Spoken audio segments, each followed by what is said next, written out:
When Arjun was 8, his father handed him a fist-sized earthen pot and a single gray seed that looked like a chipped pebble. "Plant this," his dad said. "When it becomes a tree, you'll become the man you want to be." Arjun had seen pictures of banyans, giant, confident, unshakable. He buried the seed with the same excitement he reserved for comic books, placed the pot on the windowsill of their one-room rented flat, and waited for magic. Days rolled into weeks. The soil stayed flat, dull, and disappointingly honest. He watered it, whispered to it, even serenaded it with the rusty flute his grandfather left behind. Nothing. At school, Arjun wasn't the fastest runner or the brightest kid. Math problems mocked him, older boys dribbled past him on the muddy field, teachers compared his notebooks to wet hens scratching rice.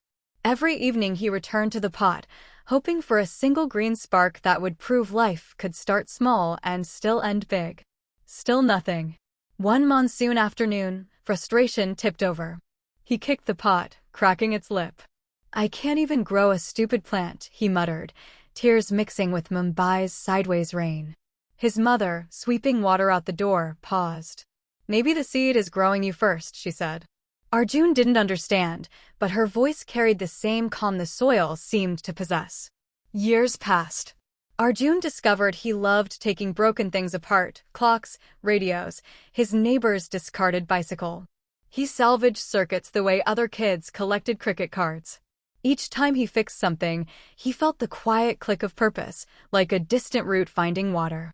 One day, while cleaning for a move, he found the forgotten pot wedged behind paint cans. The crack had widened, but inside, a pale sprout no taller than a thumb leaned toward a shaft of light. Arjun laughed out loud. 8 years. The seed had waited for him to grow first, to learn patience, curiosity, resilience. He transplanted the sapling into a larger crate on the building's terrace. Neighbors laughed at the skinny twig surrounded by laundry lines, but Arjun protected it like a promise.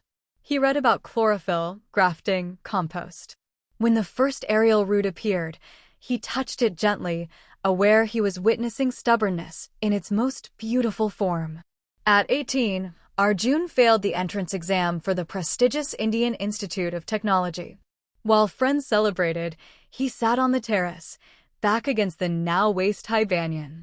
Its leaves rustled, sounding like his mother's broom on that rainy day. He remembered her words. The seed was growing him. He gave himself one more year. He studied under the tree every dawn, reviewing physics while parrots squabbled overhead. He failed again, this time by 2 marks. The shame tasted metallic, but the tree whispered, "Wait." Third attempt.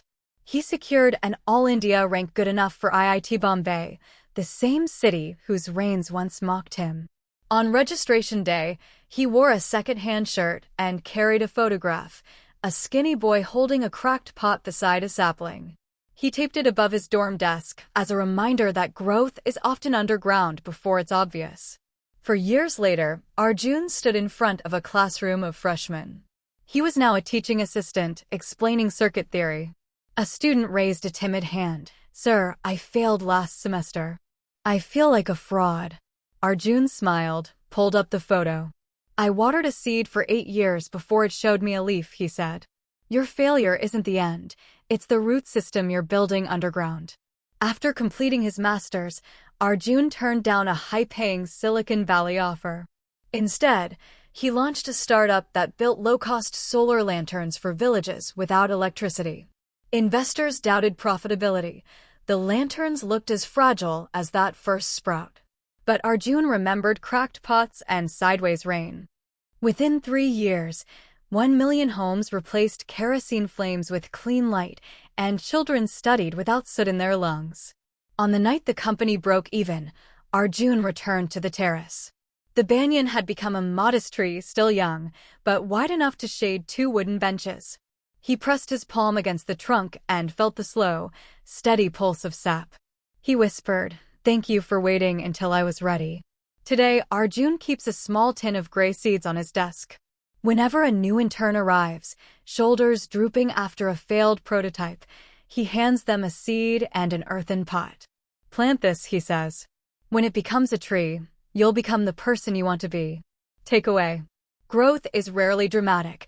It's a quiet conspiracy between time and stubborn hope. Your job is not to force the seed. Your job is to keep watering, keep learning, keep showing up, until one ordinary morning you discover the crack where green decides to greet the world. Never quit before the sprout.